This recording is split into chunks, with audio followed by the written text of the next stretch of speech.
My name is Muhammad Al-Rahman. I am 37 years old, and for most of my life people knew me as a prince of Islam. I was born into a powerful Saudi family where religion was not simply belief. It was identity, authority, and the foundation of our honor. From the moment I learned to speak, the words of the Quran were placed on my tongue. Some of my earliest memories are of sitting on thick Persian carpets inside a quiet prayer room while a scholar with a soft but strict voice listened as I repeated verse after verse. If I mispronounced a word, he corrected me immediately. If I hesitated, his eyes would narrow slightly until I tried again. My childhood was surrounded by wealth that many people only imagine in movies. Large marble halls, chandeliers hanging from high ceilings, guards standing at palace gates, and servants moving silently through the corridors. But the most powerful presence in our home was not wealth. It was expectation. My father believed that our family carried a sacred responsibility to defend Islam and to live as examples of devotion. I remember one evening very clearly when I was still a small boy.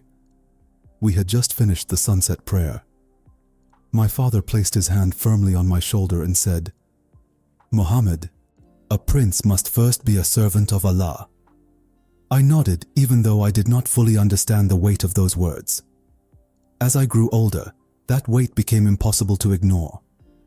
While other boys my age spent their afternoons playing or exploring the world outside their homes, my schedule was filled with lessons. Quran memorization, Islamic history, Arabic grammar, and theology. I was taught by respected clerics who had studied for decades. They spoke with authority and confidence, and I admired their knowledge. By the time I was 12 years old, I had memorized large portions of the Quran. Whenever guests visited the palace, my father would sometimes ask me to recite. The adults would smile with approval, and someone would always say something like, "This young man will be a great defender of the faith." I remember feeling proud in those moments. But pride was mixed with something else that I could never explain. A strange emptiness that seemed to grow quietly inside my chest. It was not rebellion. I respected my family deeply. I followed every rule. I prayed 5 times a day, fasted during Ramadan, and listened carefully to every sermon delivered by the imams who visited our home. Yet sometimes at night, after everyone else had gone to sleep, I would step out onto the balcony overlooking the desert.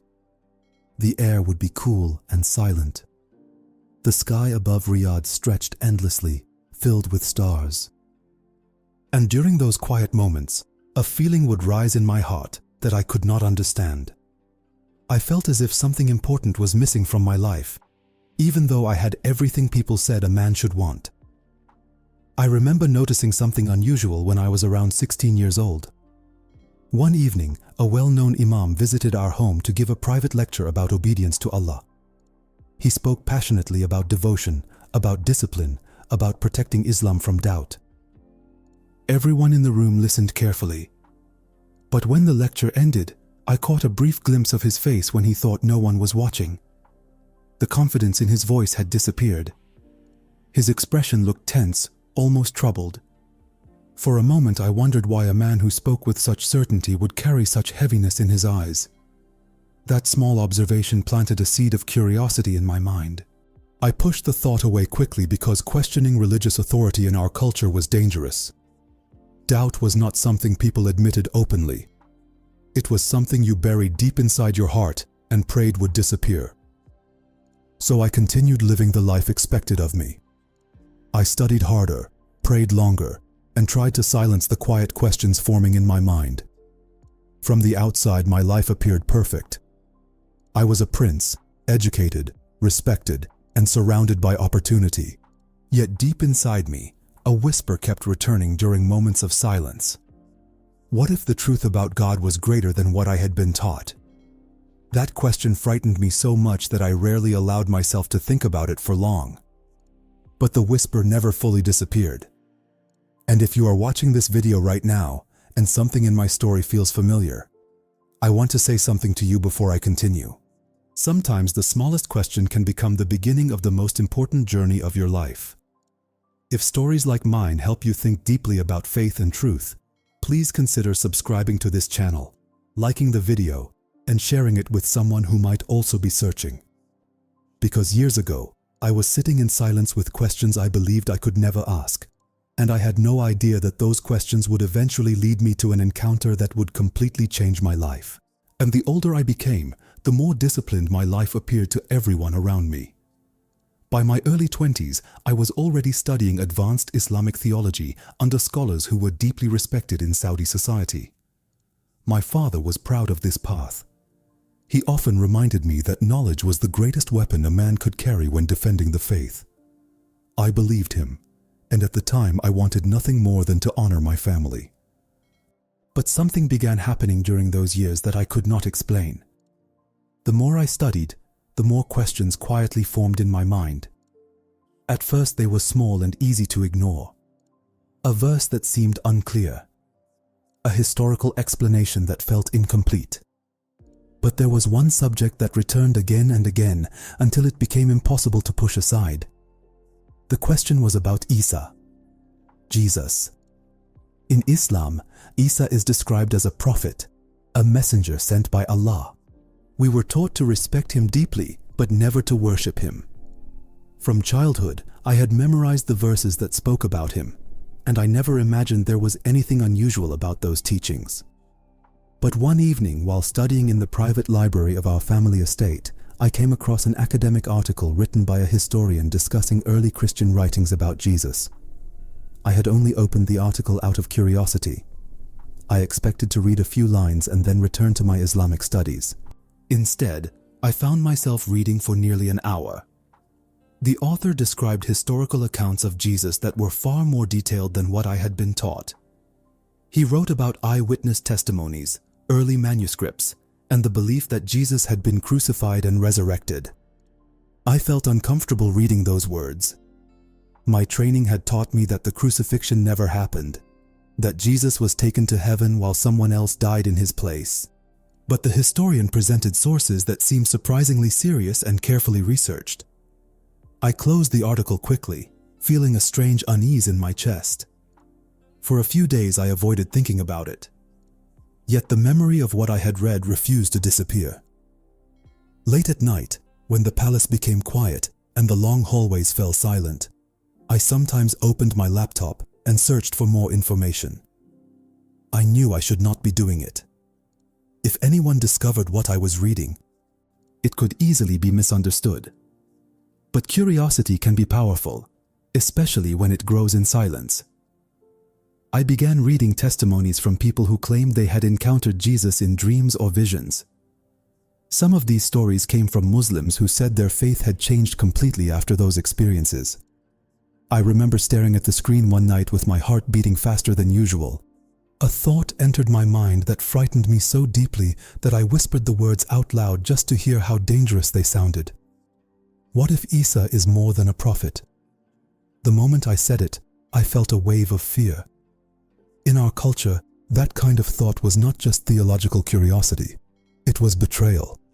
Apostasy was considered one of the greatest dishonors a family could face. I closed my laptop and walked to the prayer room. I remember kneeling on the carpet and pressing my forehead to the ground longer than usual. I prayed for forgiveness, even though I was not sure what exactly I had done wrong. I simply knew that the question itself felt dangerous. For several weeks I tried to bury those thoughts with discipline. I read more Islamic commentary, listened carefully to lectures from respected scholars, and reminded myself that doubt was often described as a trick from Satan meant to confuse believers. Yet the strange thing was that the harder I tried to silence the question, the louder it became. I would be sitting in a lecture about the prophets when my mind suddenly returned to the idea of Jesus.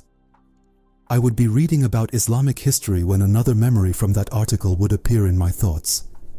It felt as if my heart had opened a door that I could no longer close. One night, after hours of restless thinking, I looked up toward the dark ceiling of my room and whispered a quiet prayer that no one else could hear. God, if you are real, show me the truth.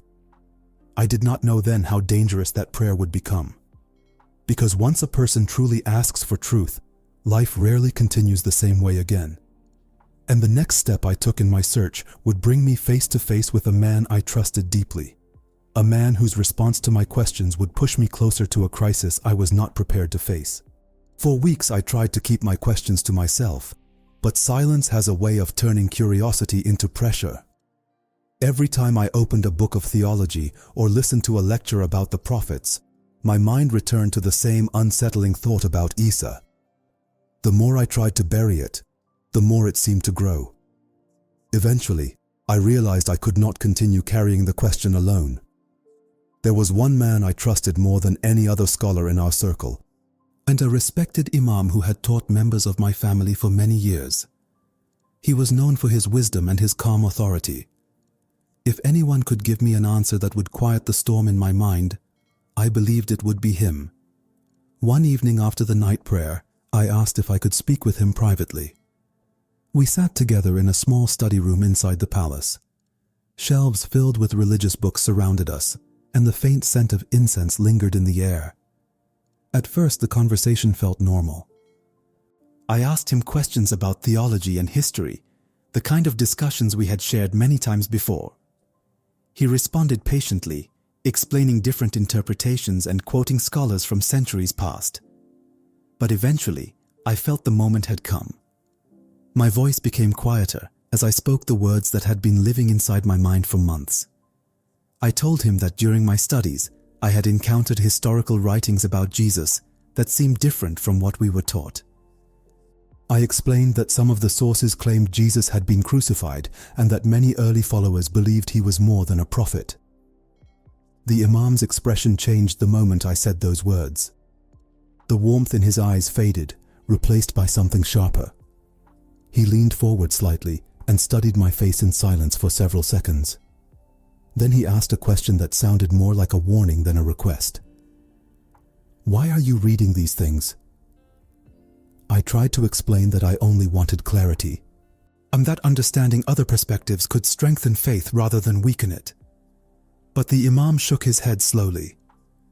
"Curiosity about false teachings is the first step toward deception," he said firmly. His voice carried an edge I had never heard before. I asked him gently how we could be certain about the story of Jesus if historians outside our tradition described events differently. For a moment I thought he might provide the explanation I was hoping for. Instead, he closed the book in front of him and looked directly into my eyes. "The truth has already been given to us," he said. "Doubt comes from Shaitan. When a believer begins questioning what has been revealed, he opens a door that leads away from faith." His answer did not feel like the clarity I had expected. It felt like a wall being placed in front of my questions. I pressed carefully once more, asking how we should respond to historical evidence that seemed to contradict our teachings. This time his response was even shorter. "You should stop reading those materials immediately," he said. "They are designed to confuse Muslims. Protect your heart and do not entertain such thoughts again." The conversation ended soon after that. He offered a brief prayer for my protection from doubt and reminded me that strong believers avoid anything that might weaken their faith. I thanked him respectfully, but when I left the room my mind felt heavier than before. As I walked through the quiet hallway of the palace, his words echoed in my thoughts. Doubt comes from Shaitan. Yet something about the conversation disturbed me deeply. I had approached him sincerely, hoping for understanding, but instead I had been warned to stop asking questions. That night I sat alone in my room remembering moments from my childhood. I thought about the countless times teachers had corrected my recitations, the lectures about obedience, the warnings about questioning authority. For the first time I realized how strongly fear had been woven into our understanding of faith. The possibility unsettled me more than any theological argument ever could. If truth was strong, why did it seem to need protection from questions? That thought frightened me because it challenged the foundation of everything I had believed. I remember staring out the window at the silent desert while a quiet conflict raged inside my mind. One part of me wanted to obey the Imam's advice and forget everything I had been reading. Life would be simple again if I closed the door on those questions. But another part of me felt that ignoring the search for truth would be like turning away from something important that God Himself might be revealing. For the first time in my life, I realized that seeking answers might cost me far more than comfort. It might cost my reputation, my family's approval, even my place in the world I had always known. Yet despite the fear growing inside me, the question about Jesus refused to disappear. Instead, it became the spark that would soon ignite a chain of events none of us could have predicted, beginning with a night that nearly ended my life and opened a door to an experience I had never imagined possible. The night everything changed began like many other formal evenings in my life. Our family was hosting a large royal gathering at one of the grand halls outside Riyadh. Important guests had arrived from different parts of the kingdom, including ministers, scholars, and respected community leaders. The building was filled with elegant lights that reflected off polished marble floors, and servants moved quietly between groups of guests carrying trays of tea and coffee. Conversations filled the air, discussions about politics, religion, business, and the future of the nation. I had attended events like this since I was young, and I knew how to move through them with confidence. I greeted elders respectfully, exchanged polite words with scholars, and listened carefully when people spoke about matters of influence and faith. On the outside, I looked calm and composed, the way a prince was expected to appear. But inside my heart, the quiet storm that had been growing for months had not disappeared.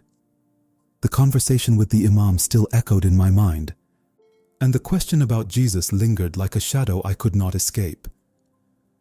That evening, I remember stepping away from a group of guests for a moment to catch my breath. The hall was warm, filled with voices and movement, and suddenly I felt a strange pressure in my chest. At first I assumed it was simply exhaustion. The day had been long, and the formal atmosphere of royal events could be draining. I reached for a glass of water from a nearby table and took a slow sip. But the pressure in my chest did not fade. Instead, it began to tighten. Within seconds, the feeling turned into pain, sharp and heavy, as if someone had placed a massive weight on my heart. My breathing became shallow. The sounds in the room seemed to grow distant and distorted.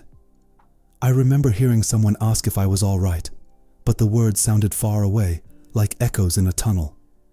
My vision blurred as the pain intensified. I tried to respond, to tell them I was fine, but my body would not cooperate. The glass slipped from my hand and shattered against the marble floor.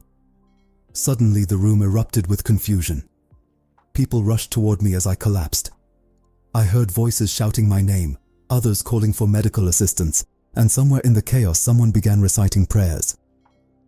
The last clear image I remember from that moment was the ceiling lights above me spinning slowly as darkness closed in from the edges of my vision. Then everything went silent. At first I thought I had simply fainted, but what happened next was unlike anything I had ever experienced. The darkness around me did not feel like unconsciousness. Instead, it felt strangely peaceful, as if the weight of my body had disappeared. I had the unsettling sensation of drifting, like a feather carried by a gentle wind. The noise of the hall, the voices, the panic, all of it had vanished. I felt completely separated from the world I had known only moments before. And there was no pain anymore, no pressure in my chest, only a quiet stillness that seemed to surround me from every direction. For a moment I wondered if I was dreaming, but the clarity of the experience felt far too real. I tried to understand what was happening, yet there were no familiar landmarks, no walls, no ground beneath my feet. Just a vast emptiness that felt strangely calm. Then something even more unusual happened. In the distance, I began to notice a faint glow appearing in the darkness. At first it was small, almost like a distant star barely visible in the night sky. But slowly it grew brighter. The light did not hurt my eyes. Instead, it radiated a warmth that felt comforting, almost inviting. I felt drawn toward it without effort, as if an unseen force was guiding me closer. As the light expanded, a powerful sense of peace filled my heart. It was unlike any emotion I had ever experienced during my life. The anxiety, fear, and questions that had weighed on my mind for months suddenly felt insignificant. For the first time in a long while, my heart felt completely calm. Yet at the same time, a deep curiosity rose inside me. What was this place? Why did it feel so different from anything I had known on earth? As I moved closer to the growing light, a quiet awareness formed in my mind, a realization that made my heart begin to beat faster again. Whatever I was about to encounter was something no teaching from my past had ever prepared me for. And in that moment, drifting between life and death, I sensed that the next few moments would change everything I thought I knew about God, truth, and eternity. The closer I moved toward the light, the more the darkness around me seemed to disappear. It was not like the light of the sun or the bright lamps that filled royal halls during ceremonies. This light felt alive. It carried warmth, peace, and a presence that reached deep into my heart. Every step, or whatever movement I was experiencing, felt effortless, as if I were being gently drawn forward. The strange thing was that I no longer felt confused or afraid. Instead, a calm certainty filled me, the kind of peace I had spent my entire life searching for without realizing it. As the light grew stronger, the space around me began to change. What had once felt like endless emptiness now appeared vast and beautiful. Colors I had never seen before seemed to move within the light, soft and radiant, almost like living waves of brightness. The air itself seemed filled with a quiet energy, and every part of me felt completely awake. I cannot fully explain how I knew this, but in that place I felt completely known. Not judged, not condemned, but understood in a way that went deeper than words. Every memory, every thought, every question that had lived inside my heart seemed visible in that moment. Yet there was no shame attached to it, only awareness and a strange sense of compassion surrounding me. Then I noticed something ahead of me within the brightness. At first it appeared only as a shape forming within the light, but as I moved closer the figure became clearer. A man was standing there. His presence was calm yet powerful, like someone who carried an authority that did not need to be spoken aloud. The moment I saw him, a feeling of awe moved through my entire being. I cannot describe exactly what his face looked like because the light around him was so radiant. Yet at the same time his expression was gentle and welcoming. His eyes held a depth that seemed to look straight through my soul. I felt as if he understood every moment of my life without needing me to say a single word. Something inside me trembled as I approached him. My mind tried to make sense of what I was seeing. I had been raised with clear teachings about prophets and angels, and yet the presence before me felt different from anything those teachings had prepared me for. The peace flowing from him was overwhelming, almost like standing in the warmth of sunlight after years of cold. When he spoke, his voice was calm and steady, carrying a kindness that made my heart feel lighter than it ever had before. "Muhammad," he said softly. Hearing my name in that place startled me. The sound of his voice felt both gentle and powerful at the same time. I looked around instinctively, wondering if someone else might be nearby, but there was no one else. Just the light, the vast beauty around us, and this man who seemed to know me completely. My thoughts raced through everything I had been taught throughout my life. Could this be an angel? A messenger? A vision created by my own mind? Before I could ask the question, he took a step closer. The moment he did, the warmth of his presence intensified, and filling me with an emotion so deep it almost brought tears to my eyes. It was love, but not the ordinary kind people speak about on earth. This was something purer, stronger, and more compassionate than anything I had ever experienced. Then he spoke again, and the words he said caused my entire understanding of reality to shake. "Do not be afraid," he said gently. "I am Jesus." For a moment my mind rebelled against what I had just heard. Every teaching from my childhood rushed back into my thoughts. In Islam, Isa, Jesus, was a prophet, but he was never described in the way this man stood before me now. The authority in his presence, the love in his voice, The peace surrounding him, none of it matched the limited understanding I had carried for years. I wanted to argue with what I was hearing. I wanted to believe that my mind was simply confused because of whatever had happened to my body. But the closer I stood to him, and the more impossible it became to deny what I felt. His presence carried a truth deeper than anything I had studied or memorized.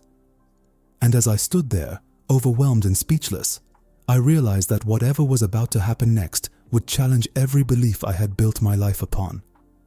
For a long moment I could not speak. I stood there in the radiance of that place, trying to understand what I was seeing and hearing. My entire life had been built on a certain understanding of God, prophets, and truth. Yet the man standing before me carried a presence that shattered every boundary I thought I knew. My mind searched desperately for another explanation. Perhaps I was dreaming.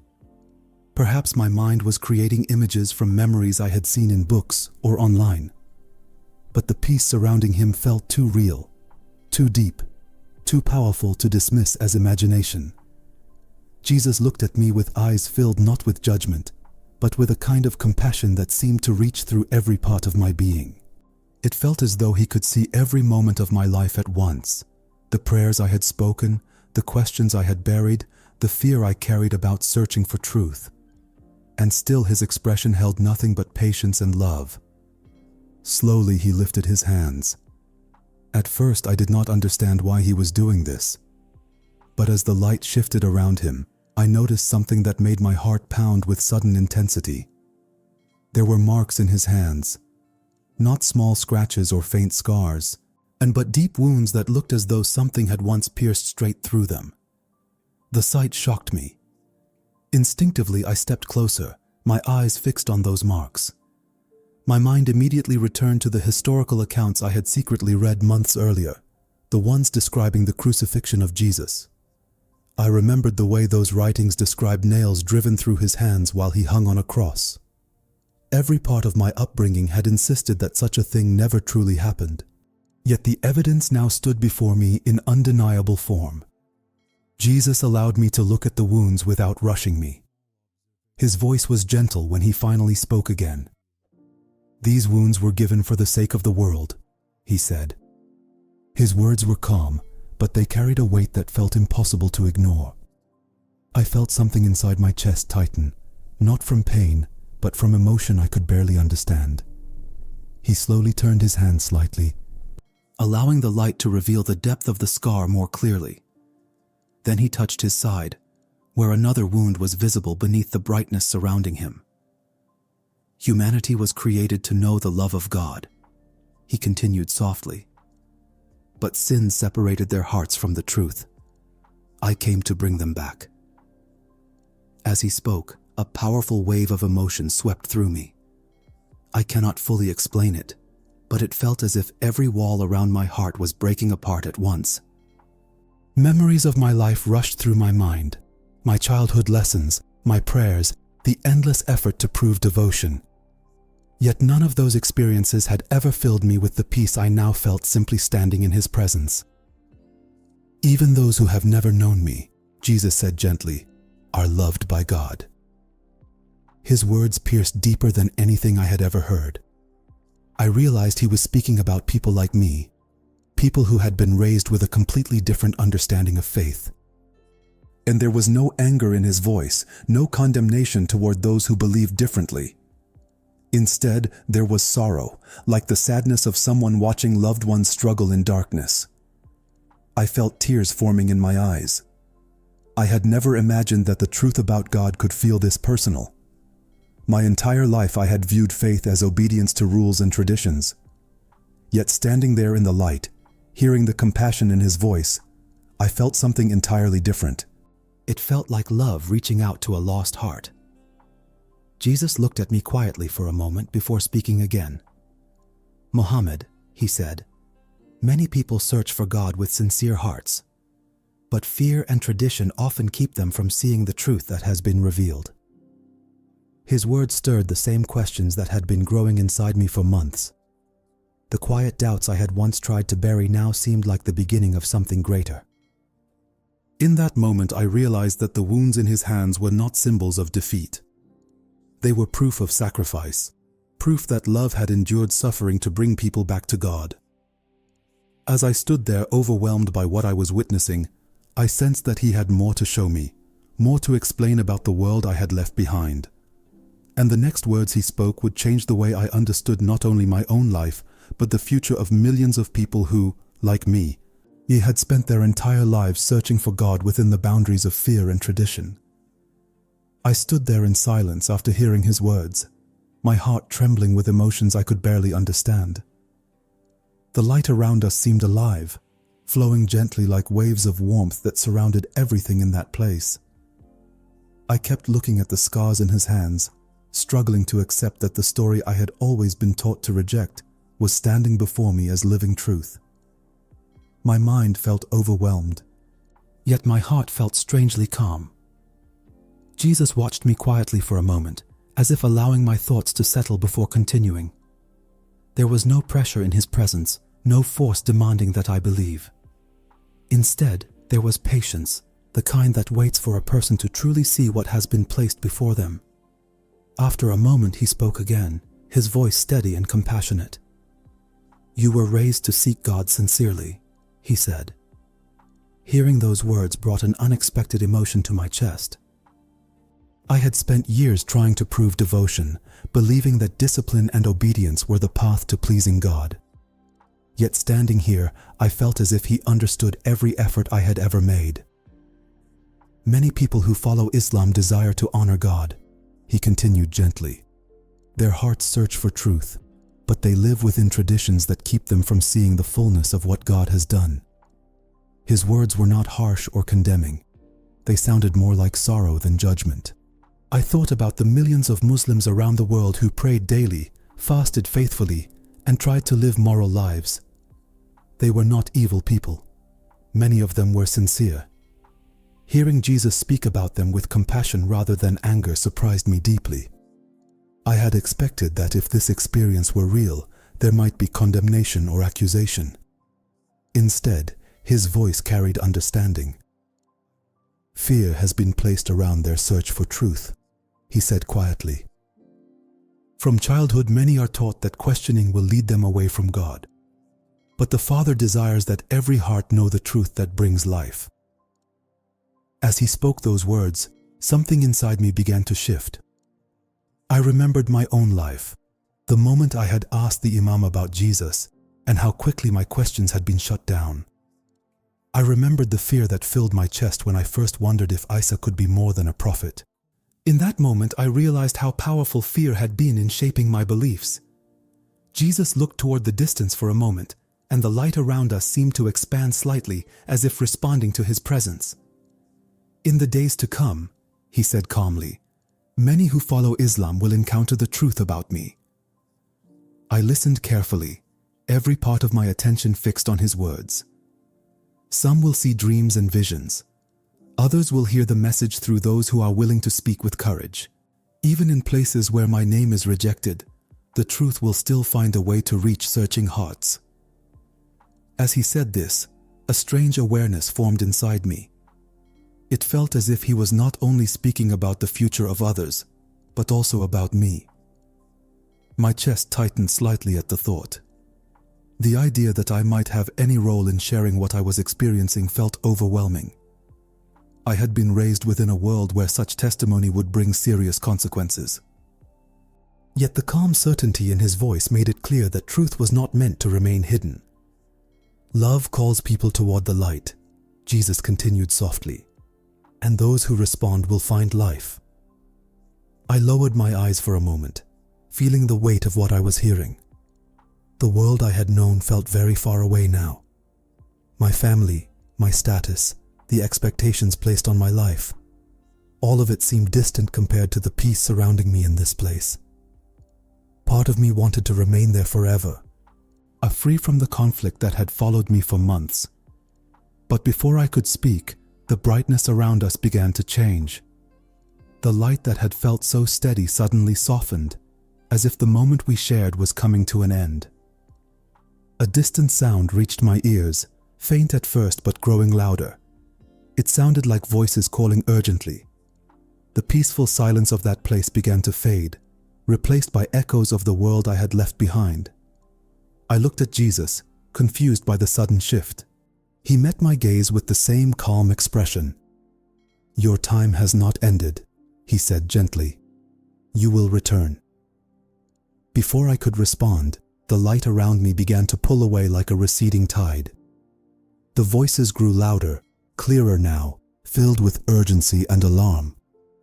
The peace of that place slipped from my grasp as darkness rushed in again. And the next thing I heard was the frantic sound of doctors shouting as my eyes opened in a hospital room, pulling me back into the life I thought I had just left forever. When I woke in the hospital, my body ached in ways I had never known, but it was the weight on my soul that was heavier. The monitors beeped incessantly, and the sterile smell of antiseptic filled the air. Doctors and nurses moved around me in a flurry, speaking in hurried tones, checking my vitals, and asking questions I barely had the energy to answer. My chest still felt tight. But it wasn't just the physical strain, it was the memory of what I had just seen. I had been to a place beyond this world. I had met Jesus, and I could not forget what he had shown me. Within hours of my awakening, the reality of my situation began to press down on me. Family members arrived. Some looked relieved to see me alive. Others, I could tell, were confused and uneasy. I sensed that my presence, my survival, had already started conversations I was not prepared to hear. Later that evening, when I gathered the courage to tell a few trusted aides about what had happened, their reactions were immediate and sharp. "This is dangerous," one whispered urgently. "Do not speak of it outside this room. People will not understand. They could accuse you of dishonoring your family and your faith." I felt a flash of fear.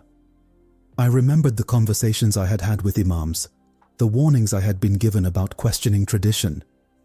Yet, at the same time, I knew I could not remain silent.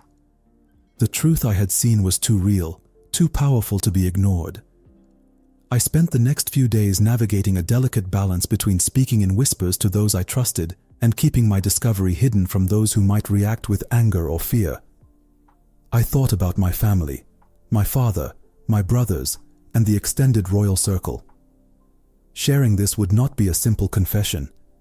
It would be seen as a betrayal and a challenge to everything they had built around our faith and honor. One afternoon, a cousin who was close to my father confronted me after noticing my distant expression during a private meal. "Mohammed," he said softly, almost in a warning, "something has changed. I can see it in your eyes. Be careful about what you say. Some things are not meant to be spoken." I tried to offer a reassuring smile, but inside my heart I felt torn. Every instinct told me to retreat, to hide, and to protect myself and my family from scandal. But another, stronger instinct told me that silence would feel like a betrayal. If I had glimpsed a truth that could save others, how could I keep it locked inside me? Over the following weeks, the tension only increased. Advisors and distant relatives began to notice subtle differences in my behavior. Moments when I seemed distracted, when my eyes lingered on some unseen thought. Whispers began to circulate, and I could sense the questioning looks from people I had known my entire life. The more I felt their suspicion, the more I realized the cost of speaking truthfully. Family honor, reputation, and social standing all could be at stake. One evening, alone in my private chamber, I sat quietly, reflecting on the choice before me. The easy path would be to bury my experience and say nothing, to return fully to the life everyone expected me to live. But I remembered the light, the peace, and the compassion of Jesus. I remembered the wounds he had shown me, the sorrow in his voice for those trapped in fear and tradition. And I realized that remaining silent now would feel like a betrayal, not of my family, but of the truth itself. The next day, I began cautiously sharing pieces of what I had seen with those I trusted most, people who could listen without immediately reacting in fear.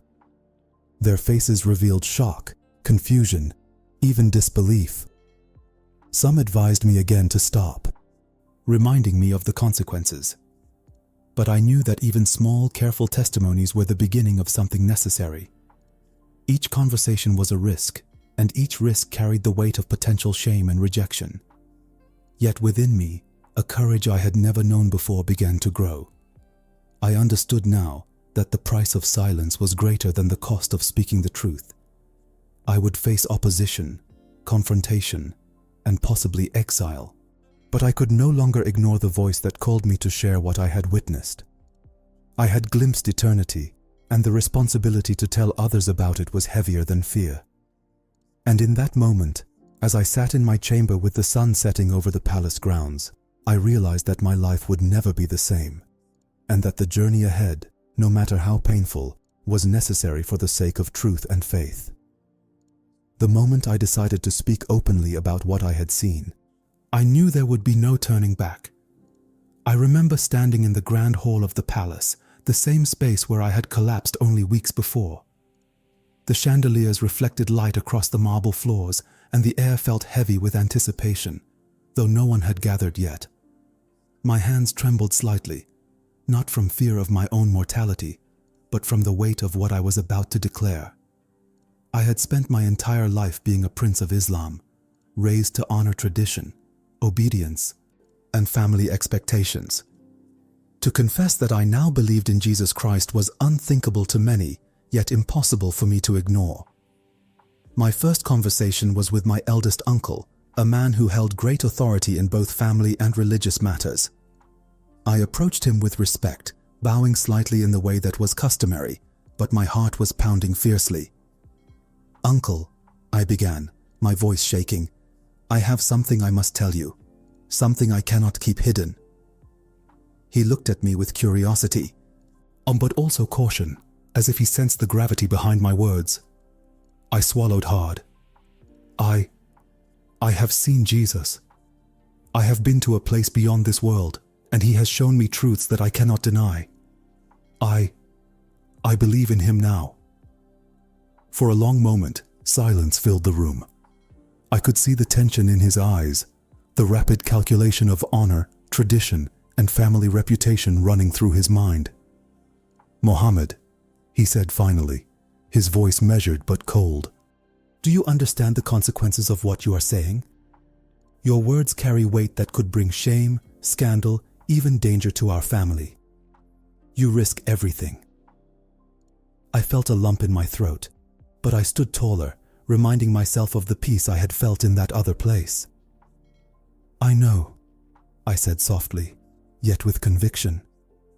"But I cannot deny what I have experienced. I cannot live my life in fear or lie about the truth that has been revealed to me." His lips pressed tightly together. He looked around the hall as if expecting someone else to intervene. But no one came. I realized in that moment that I was utterly alone in my decision. My heart raced, but I felt a strange clarity, a courage I had never known in my entire life. Over the next several hours, family members and advisors gathered. Some spoke with anger, some with disappointment, others with disbelief. I faced accusations of dishonoring Islam, of abandoning the family, of jeopardizing our reputation. Some even warned me that I had put my life in danger simply by confessing my belief in Jesus publicly. My chest tightened with fear at times, but I also felt an inner strength I had never felt before. Each accusation, each threat, each whisper of shame was met with a quiet voice inside me, reminding me of the peace and love I had witnessed. I remembered the wounds in his hands, the sorrow in his eyes for those trapped in fear and tradition. I remembered that love, and I knew I could not turn back. One confrontation stood out, the moment I faced my father directly. His expression was a mixture of pain, confusion, and disbelief. "My son," he said, voice shaking, "do you not understand what you are doing? Do you not see the disgrace this brings to your family?" I looked into his eyes, and for the first time I felt something beyond fear. I felt compassion for him, even as I stood firm. "Father," I said, voice steady, I know this is hard to understand. I do not wish to bring shame, but I cannot deny what God has shown me. I have met Jesus. I have seen His love and His truth. I cannot go back. He turned away, unable to respond further, and I knew that this confrontation was the climax of everything I had been preparing for. In that moment, fear, grief, and courage collided inside me. I realized that choosing Jesus might mean losing everything I had known. My family's approval, my status, and my comfort. But it also meant stepping into something infinitely greater: freedom, truth, and peace. The room felt heavy with tension, yet for the first time in my life, I felt light within. I had chosen loyalty not to tradition or fear, but to the truth and to the one who had shown me it. And in that choice, I understood that exile in the world could never compare to the freedom I had been offered by Christ. Losing everything I had once valued as a prince was more painful than I could have imagined. My titles, my wealth, the unquestioned respect I had enjoyed, all of it seemed to fade in the days after I openly declared my faith in Jesus. Family members avoided me, advisors whispered behind closed doors, and some of the closest people in my life looked at me with suspicion or anger. I had traded safety, status, and approval for something invisible, something that many around me could not understand. And yet, despite the fear and loneliness, a deep sense of peace settled over me, one I had never known in all my years of wealth and privilege. The first night I sat alone in my room, the walls of the palace felt different. The silence was no longer oppressive. It was welcoming. I opened a worn copy of the Bible I had been given by a believer I met in secret, and the words seemed to come alive in ways they never had before. "The Lord is my shepherd. I shall not want," I whispered. I'm feeling the promise of protection and guidance seep into the cracks of my wounded heart. Tears streamed down my face as I realized that the life I had been taught to value, the power, the titles, the obedience to human traditions, was nothing compared to the love I had experienced in that other realm. In the days that followed, I began connecting with other believers, people who welcomed me without judgment and offered a spiritual family I had never known. I met men and women who had left their old lives behind for the sake of truth, who understood the cost of following Christ in cultures where doing so is considered dangerous or shameful. I listened to their testimonies, shared mine in return, and slowly, piece by piece, my soul began to heal. I realized that my identity no longer rested on royal blood or social standing. My worth was not defined by wealth or influence. It was found in the truth of the one who had shown me love beyond anything I had ever imagined. Even now, I remember the first time I prayed aloud without fear.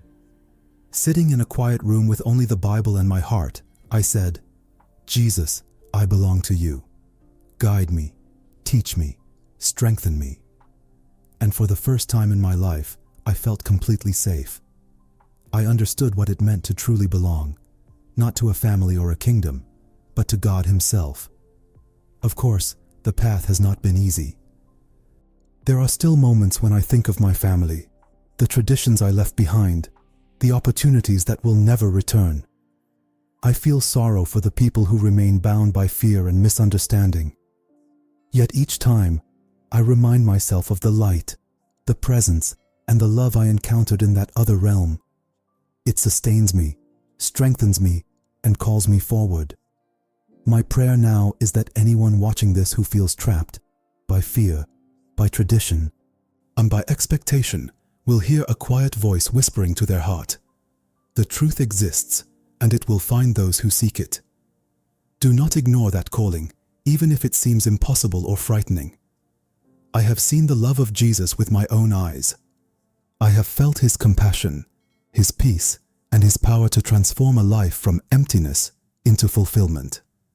My story is not unique, it is one of many, but it is my testimony, and I share it so that others might have hope.